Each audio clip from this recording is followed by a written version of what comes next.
Hello dear friends, I am doctor Mukesh Pareek और आज की क्लास में मैं आपको पढ़ा रहा हूँ पीबी शैली की लिखी हुई बहुत ही फेमस और हाईली एंथोलॉजाइज्ड यानी कि लगभग सभी एंथोलॉजीज में यानी कि कविताओं के संग्रह में छपने वाली एक पोयम जिसका नाम है the wasteland sorry the west wind. तो आइए वेस्ट विंड पढ़ते हैं। वेस्ट विंड पढ़ने के लिए हमें थोड़ा सा इमेजिनेशन की ज़रूरत पड़ेगी। थोड़ा सा हमें ये कोशिश करनी पड़ेगी कि राइटर किस तरह से उम, हाँ, ओड टू द वेस्ट में। सबसे पहले हम सबको ये मालूम होना चाहिए कि ओड का मतलब क्या होता है? ओड का मतलब होता है एड्रेसिंग सॉन्ग और ये रोमांटिक एज के जो राइटर्स थे, उनकी ओड्स जो थी, वो ट्रेडिशनल ओड्स जो कि ग्रीक लिटरेचर में लिखी जाती थी, उनसे थोड़ा डिफरेंट होती थी। अ, पर जो भी स्टूडेंट्स स्टार्टिंग में इसको पढ़ रहे हैं, उनको बस इतना सा पता होना चाहिए कि ओड का मतलब होता है एड्रेसिंग सॉन्ग और इसको अपोस्ट्रोफी भी बोल सकते हैं। अपोस्ट्रोफी ज़्यादातर स्टूडेंट्स ऐसे जानते हैं, अपोस्ट्रोफी का एक कॉमा लगता है किसी वर्ड के बाद में और हम एक एस लगा देते हैं। लेकिन दूसरा एक मतलब होता है एक ऐसी कविता जिसमें किसी नॉन लिविंग, इनसेंशिएंट या ऐसी चीज़ को जो टच नहीं की जा सकती, जिसको केवल महसूस कर सकते हैं, उसको कुछ एड्रेस करता है कवि। इस कविता के बारे में ऐसे कहा जाता है कि वेस्ट विंड जो है, वो एक खास किस्म की हवा है। ग्रीक कल्चर में ज़फ़ायर नाम का एक गॉड होता है, जिसका मतलब होता है जैसे हमारे यहाँ पे पवन देवता होते हैं। तो 4 तरह के तब पवन देवता हैं उनके यहाँ, उनमें से ज़फ़ायर नाम का जो गॉड है हवा का, वो सबसे माइल्ड है, मतलब सबसे कम नुकसान पहुँचाने वाला। तो कवि के मन में कहीं न कहीं वो आइडिया है यहाँ पे, नंबर 1। नंबर 2, ये वहाँ पे दिसंबर के महीने में चलने वाली एक खास हवा है, नेपल्स नाम की जगह पर बैठ कर के कवि ने ये कविता लिखी थी, उसे उस वक़्त वो वहाँ थे और उस एरिया में ये हवा चलती है। और इस हवा के चलने का एक ज्योग्राफिकल महत्व भी है, भौगोलिक महत्व है कि जो पुराने पत्ते हैं वो झड़ जाते हैं और उसके बाद में सर्दियाँ पड़ती, बर्फ पड़ रही होती है उसके कुछ समय बाद। तो उसके बाद 2-4 महीने तक, लगभग 3 महीने तक बर्फ पड़ी रहती है और उसके बाद में तेज हवा से जो बीज कहीं बर्फ में गिर गए हों ज़मीन में, वो अंकुरित होते हैं। और कवि ने कुछ आइडियाज़ यहाँ पे लिए हैं, जो उन आइडियाज़ को समझने के बाद कविता ईज़िली समझ में आएगी। पहली बात तो कविता 5 हिस्सों में डिवाइडेड है, नंबर 1। नंबर 2, कविता एक ओड है, जिसमें राइटर ने नेचर को दिखाया है, खास तौर पे हवा को। स्टार्टिंग में उसने हवा को एक सुपरनैचुरल, एक जादुई ताकत दे दी है और वो ये कह रहा है कि ये जो हवा है, ये डिस्ट्रॉयर भी है और प्रिजर्वर भी है। डिस्ट्रॉयर क्यों है? क्योंकि वो जब चलती है तेजी से तो जंगल के पत्ते, टहनियाँ, पेड़ कई बार तोड़ देती है। और प्रिजर्वर क्यों है? यानी संरक्षणकर्ता कैसे हुआ? कैसे हुई ये हवा? क्योंकि जो बीज हवा उड़ा के कहीं ले जाती है और बाद में जब वो अंकुरित होते हैं, तो पौधों नए पौधे खिलाती है, दूसरी जगह तक बीज पहुंचा देती है। कवि का एक बच्चा छोटा था, वो मर गया था। उस वक्त वो दुखी थे, एक तो ये भी एक कारण था इस कविता को लिखने का। दूसरी बात आपको मालूम होनी चाहिए कि जब ये पब्लिश हुई थी तो 1819 के आसपास, कुछ समय पहले पीटर लू मैसेकर, इंग्लैंड में बाकायदा महामारी फैली हुई थी कुछ समय के लिए। जॉर्ज थर्ड वहाँ का जो राजा था, वो काफ़ी इनसेन यानी पागल हो गया था। तो प्रजा जो थी वो पार्लियामेंट्री रिफॉर्म चाहती थी और लोगों को बिल्कुल पसंद नहीं आ रहा था, क्योंकि काफ़ी ज़्यादा अकाल फैला हुआ था, फैमिन फैला हुआ था, भूखमरी थी और युद्ध, नेपोलियन वॉर्स जो हैं वो खत्म होके हटी थी, तो महँगाई बढ़ी हुई थी। बहुत सारे कारण हैं, क्योंकि कभी भी हमेशा याद रखिए, कोई भी कविता लिखी जाती है तो उसके आस-पास कोई रीज़न्स होते हैं, जो कहीं न कहीं कविता में आ जाते हैं। तो कवि का मन उदास है, कवि के पुत्र की डेथ हुई है, चारों तरफ पॉलिटिकल, सोशल और रिलीजियस एटमॉस्फेयर भी सही नहीं है और कवि ने क्योंकि कवि का एक बहुत बड़ा टास्क होता है। पीबी शैली जो है, इनका पूरा नाम है पर्सी बी शैली।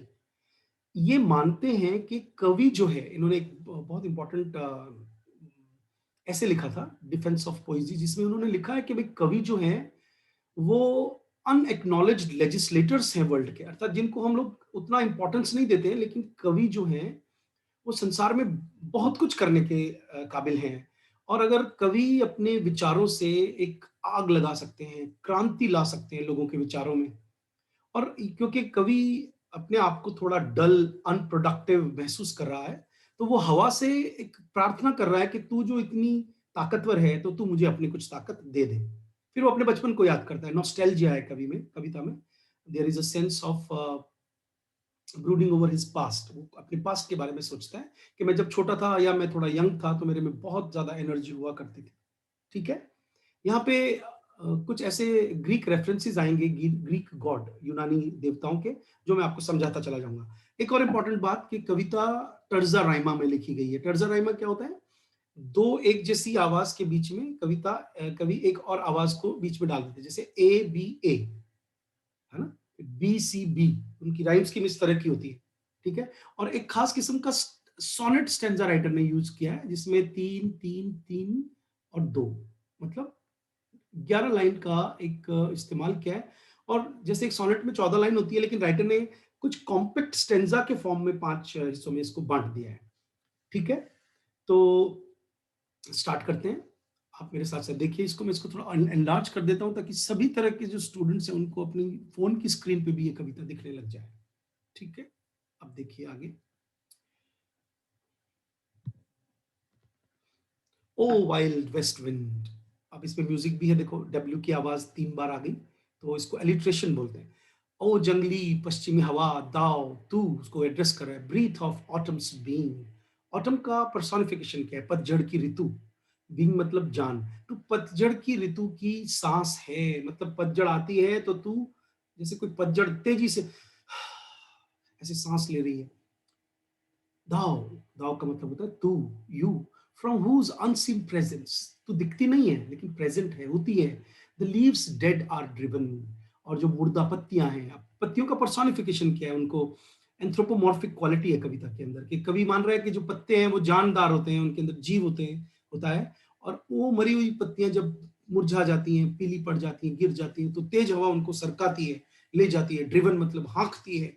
लाइक गोस्ट, सिमिली का इस्तेमाल किया है, भूतों की तरह, जैसे कोई एन्चेंटर, एन्चेंटर मतलब जादूगर, कोई तांत्रिक के डर के मारे भूत फ्लीइंग भागते हों, ऐसे तेरे डर के मारे पत्ते भागते हैं।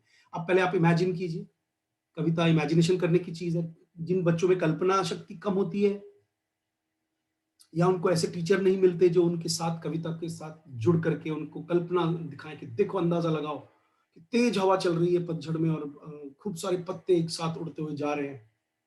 और क्या हवा एक यंग आदमी को कभी नेचर को, क्योंकि हवा नेचर का पार्ट है, आपको ऐसा महसूस करा सकती है कि इस हवा में जितनी ताकत है उतनी ताकत मेरे में भी हो। कहते हैं ना कि वो यूथ किस काम की, जब आपके अंदर जोश नहीं हो कुछ कर गुजरने का। तो कवि ने, क्योंकि रेवोल्यूशनरी कवि हुए हैं, देखिए हमारे लिटरेचर में बायरन एक कवि हुए हैं बड़े रेवोल्यूशनरी, समाज के बिल्कुल नियम नहीं मानना उनको।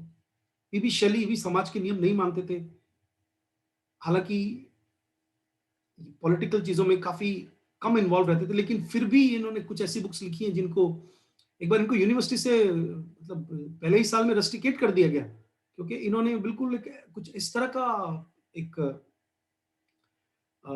ऐसे लिखा जिसमें बिल्कुल उस वक्त के जो रिलीजियस सेंटिमेंट्स थे, उनको हर्ट किया इन्होंने। तो मैं कहना चाह रहा हूँ कि बहुत ज़्यादा रेवोल्यूशनरी क्रांतिकारी विचारों के थे, और अब इनको अपने पारिवारिक दुःख की वजह से लग रहा है, कई बार आपका होता है, मुझे भी होता है कई बार, कुछ करने का मन नहीं करता है, कोई किसी की डेथ हो जाए परिवार में, या कुछ ऐसा हो जाए जिससे ऐसा मन करता है कि यार अब हम काम नहीं करें, थोड़ा-सा, थोड़ा दिन क्या हो जाएगा काम करके? लेकिन फिर कोई ना कोई हमें मोटिवेट कर सकता है। जैसे मान लीजिए कि कविता पढ़ करके आप में जोश आ जाए और आप पढ़ने लगो, है ना? येलो पत्तों की शक्लें दिखाइए, उनके कलर दिखाएँ, येलो का कलर का पत्ता है, ब्लैक है, पेल मैंने हल्का पीला, हेक्टिक रेड, सुर्ख लाल। अब ये अलग-अलग तरह के पत्ते हो जाते हैं कई बार, है ना? पेस्टिलेंस स्ट्रिकन मल्टीट्यूड, इसको हम बोलते हैं एपिथेट बोलते हैं हम इसको। एक फ्रेज़ का इस्तेमाल किया है, पेस्टिलेंस मतलब महामारी, स्ट्रिकन का मतलब ग्रसित, मल्टीट्यूड मतलब भीड़। कोई भीड़ हो जो महामारी से ग्रसित हो, ओ दाओ, और बड़ा कर देता हूँ, आपको दिखने लग जाएगा अच्छी तरह से। ओ दाओ, उसको पुकार रहा है हवा को, कहते हैं हवा तू क्या कर, who chariotest to their dark wintry bed, तू क्या करती है, अपने रथ पर आती है और इनको अपने अपने डार्क कलर के विंटर के बेड में सुला देती है, क्योंकि एक बार कोई हवा से चला हुआ कोई पत्ता, यहाँ पे डेथ दिखाई कि पत्तों की डेथ हो गई और उनको हवा ले जा रही है और उनको एक जगह उनके बेड में सुला देगी, ठीक है, उनकी उनको दफन कर देगी। द विंग्ड सीड्स, और पंखों पंख लग जाएंगे किनको, बीजों को, सीड्स मैंने बीज, where they lie cold and low, और वो भी उड़ेंगे और जहां भी पड़े रहेंगे वहां लाई मतलब लेट जाएंगे, कोल्ड एंड लो ठंड के अंदर, लो कहीं और बर्फ जमेगी और वो पड़े रहेंगे। तो सर्दी सर्दी तो वो नहीं उगेंगे, लेकिन जैसे ही पानी बनेगा बर्फ का, बसंत ऋतु आएगी, मौसम गर्म होगा और उनमें जान आ जाएगी, है ना। ईच लाइक अ कॉप्स, तब तक वो कैसे पड़े रहेंगे, जैसे एक मुर्दा, कॉप्स मतलब शव, dead body within its grave, अपनी कब्र में, अंटिल जब तक दाइन अज्योर सिस्टर, अज्योर कहते हैं शैली का फेवरेट वर्ड है, अज्योर मतलब होता है नीला, आसमान जब साफ हो जाएगा नीला नीला, तो कहते हैं तेरी बहन यानी कि बसंत ऋतु, स्प्रिंग सीजन आएगी, शेल ब्लो, और वो क्या करेगी, अपनी अ, अपनी ट्रम्पेट बजाएगी ऐसे, पू पू पू पू पू। अभी क्रिश्चियन आइडिया है, देखो हमारे यहाँ नहीं है ये आइडिया, उनके यहाँ ऐसा मानते हैं कि अलग अलग टाइमिंग पे अलग अलग एंजल स्वर्ग से आकर के और ट्रम्पेट बजाते हैं और उससे मौसम बदलते हैं, ठीक है।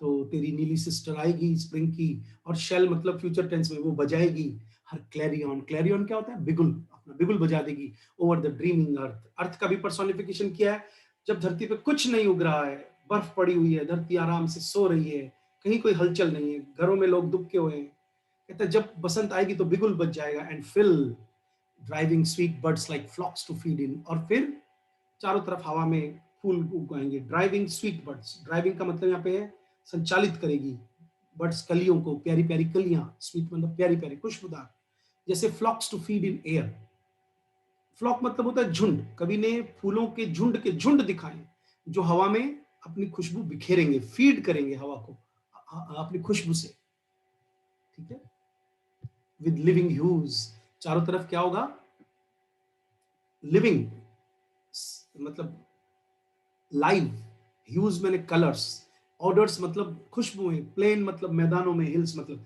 पहाड़ी में, मैदानों में चारों तरफ रंग बिरंगे रंगों के फूल और खुशबूदार फूल अपनी खुशबू बिखेरेंगे, wild spirit which art moving everywhere, कहता है तू वाइल्ड स्पिरिट है, वाइल्ड जंगली है, कंट्रोल के बाहर है, कहीं भी घूमती रहती है, वेस्ट विंड को कह रहा है, विच आर्ट मूविंग, आर्ट पुरानी इंग्लिश के हिसाब से आर, जो मूव करती रहती है हर जगह, डिस्ट्रॉयर एंड प्रिजर्वर, तो डिस्ट्रॉयर भी है और प्रिजर्वर भी है, हियर ओ हियर, मेरी आवाज सुन।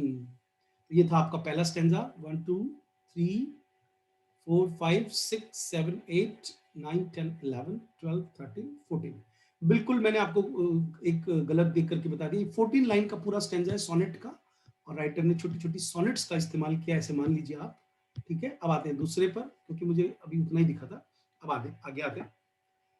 सेकंड स्टेंजा, दाओ, फिर उसको एड्रेस कर रहा है हवा को, ऑन हुज स्ट्रीम, स्ट्रीम का मतलब होता है सतह, हवा चल रही है उसकी जो सतह है, मिड बिल्कुल बीचों बीच, स्टीप ऊंचाई पर, स्काईज कमोशन, कमोशन का मतलब क्या होता है, शोर शराबा, शू ऐसे आवाज से हवा जो है आसमान के बिल्कुल बीचों बीच चली जाती है, और क्या करती है बताओ, लूज क्लाउड्स लाइक अर्थ,